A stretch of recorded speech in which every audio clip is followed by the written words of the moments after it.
Assalamu alaikum wa rahmatullahi wa barakatuh mes chers frères et sœurs, nous sommes à la 21e clé qui est le fait donc d'avoir un bon caractère.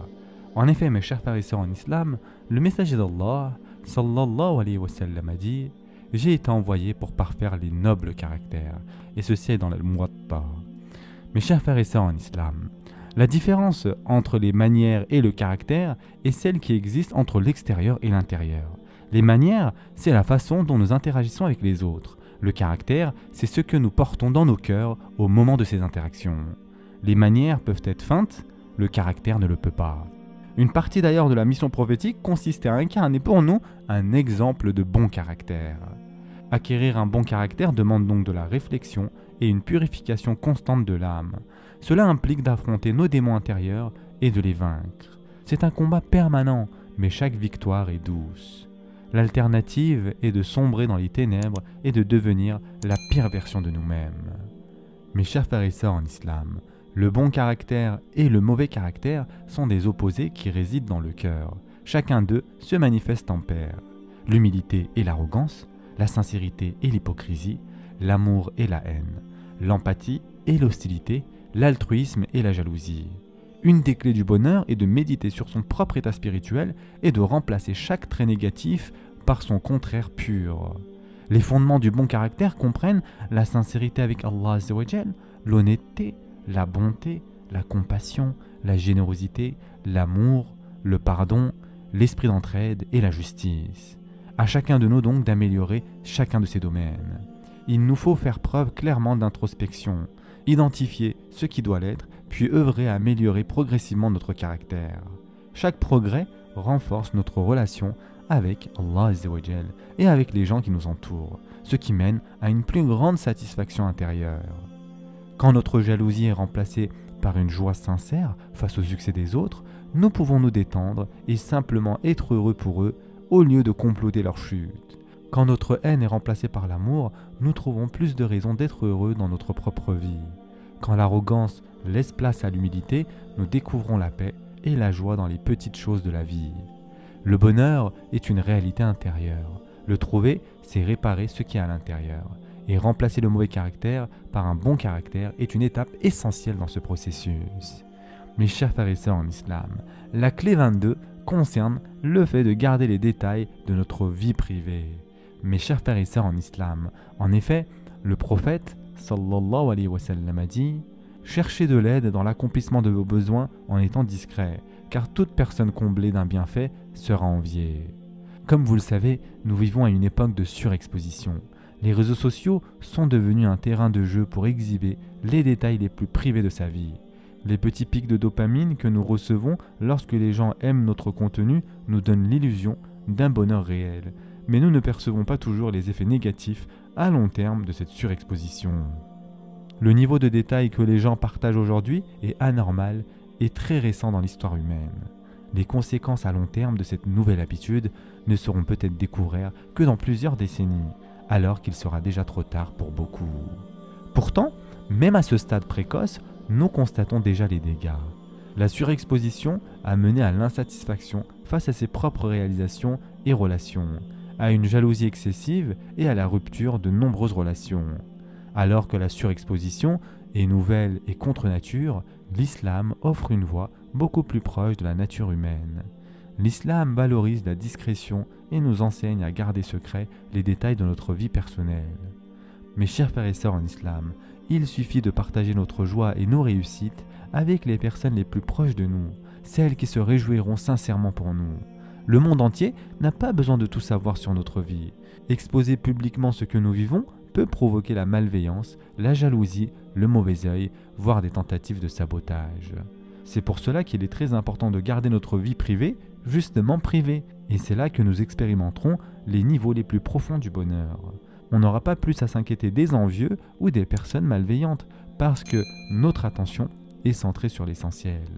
Essayons cela et nous découvrirons qu'il y a plus de joie à savourer une tasse de café en silence, loin des regards, qu'à publier une photo de cette tasse pour que les amis la voient.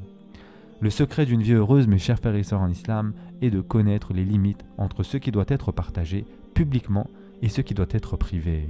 Ainsi, il est très important de prendre du recul et de réévaluer notre usage des réseaux sociaux. Limitons notre temps sur ces applications. Utilisons-les seulement pour partager des contenus utiles qui nous rapprochent d'Allah Azzawajal et qui rapprochent les gens d'Allah Azzawajal. Passons plus de temps dans le monde réel, éteignons notre téléphone, coupons les notifications et soyons présents pour notre famille. Il est très important, mes chers frères et sœurs, de faire cela de façon intentionnelle et d'être dans la discrétion. Moins la société en sait sur notre vie, plus notre vie sera paisible et heureuse. Nous goûterons à plus de sérénité, à de la satisfaction intérieure et de la baraka lorsque nous éviterons les projecteurs. La clé 23, mes chers frères et sœurs en islam, concerne le fait de se mêler seulement de nos affaires. Le messager d'Allah, sallallahu alayhi wa sallam, a dit « Fait partie de la perfection de l'islam de quelqu'un le fait de délaisser ceux qui ne le regardent pas. » Et ce hadith a été rapporté par Tirmidhi. En effet, beaucoup de problèmes commencent quand nous fourrons notre nez là où il ne devrait pas être. Être trop curieux des détails privés de la vie des autres est le début des conflits et des problèmes personnels. Cela constitue une violation de la vie privée et ouvre la porte à divers péchés comme les commérages, la calomnie, la médisance, la rupture des liens et la jalousie. Tout cela peut être évité en suivant un simple principe islamique, mêle-toi de tes affaires.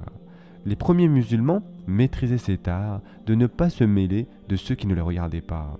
Il existe de nombreux exemples remarquables à ce sujet. L'un d'eux est Saïd ibn Zayd radiallahu anhu, l'un des 10 compagnons à qui le prophète sallallahu alayhi wa sallam a annoncé la bonne nouvelle du paradis.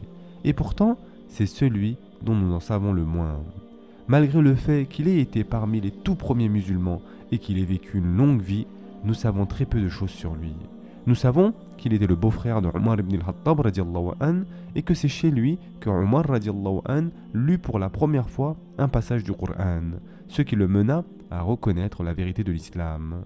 Nous savons qu'il combattit aux côtés du prophète sallallahu alayhi wa sallam dans les grandes batailles et qu'il se retira plus tard dans un petit domaine en dehors de Médine. Mais les détails des 20 années qu'il passa dans cette propriété nous sont inconnus. Pour la plupart des Sahaba, ils se sont mêlés seulement de leurs affaires. Saïd radiallahu anhu mena une vie tranquille, centrée sur l'adoration d'Allah Azzawajal et la prise en charge de sa famille. Il évitait les conflits et les drames personnels et se concentra sur son propre cheminement spirituel pendant la plus grande partie de sa vie. Nous ne connaissons peut-être pas tous les détails, mais nous savons que dans l'ensemble, Saïd radiallahu anhu vécut une vie longue, paisible et heureuse. L'un des principaux facteurs ayant contribué à cela fut son engagement à se mêler de ses affaires. Et il n'était pas le seul compagnon à vivre ainsi. Il existe de nombreux autres exemples semblables dans notre histoire. Un aspect fondamental du fait de se mêler de ses affaires est de ne pas s'occuper des péchés cachés des autres.